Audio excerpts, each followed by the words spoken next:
নিত্যপণ্যের বাড়তি দামে নাভিশ্বাস উঠেছে স্বল্প ও মধ্যম আয়ের মানুষের।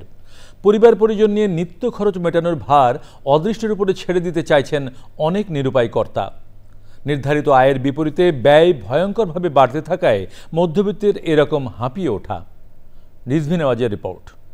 বান্ডেল থাকলে প্রতি সেনমানিতে টাকা বাঁচবে। বিকাশ সেনমানি বান্ডেল কিনে জিতুন প্রতি লেনদেনে। খরচ তো বাড়ছে 100%, আগের থেকে দ্বিগুণ খরচ বেড়ে গেছে। ওই যেভাবে সৃষ্টিকর্তা চালায় সেভাবে চলতেছে, উপায় নাই। আপনার পরিবারের জন্য মাসিক খরচ বাড়ছে না কমছে? এটা অনেক বাড়ছে, কয়েক দ্বিগুণের চেয়েও বেশি বাড়ছে আগের। নিত্যপণ্যের দাম নিয়ে এভাবেই বলছিলেন নয়াবাজার এলাকার কয়েকজন বাসিন্দা। সপ্তাহের বাজার করতে এসে প্রতিনিয়ত হতাশা নিয়ে ঘরে ফিরতে হচ্ছে তাদের। এই প্রাইসে আমাদের জন্য, সাধারণ জনগণের জন্য খুব কষ্টকর। সবজির দাম কম, এরকম প্রচারণা খুব ক্লিশে শোনায় জীবনের কাছে হাঁটতে বসা মানুষদের।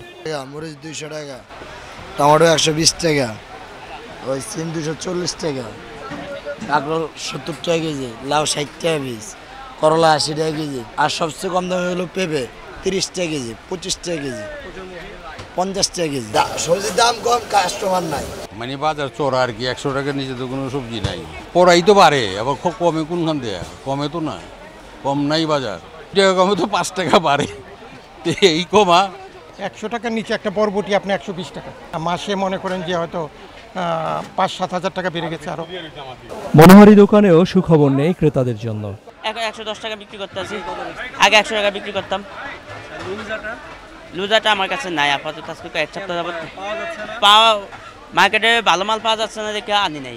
ডিমের ডজন বিক্রি হচ্ছে 140 টাকায়, ব্রয়লার মুরগি 180 টাকা কেজি, গরুর মাংস 750 টাকা, আর ছাগলের মাংস 1000 টাকার উপরে। Rizvi Newaz, channel I, Dhaka.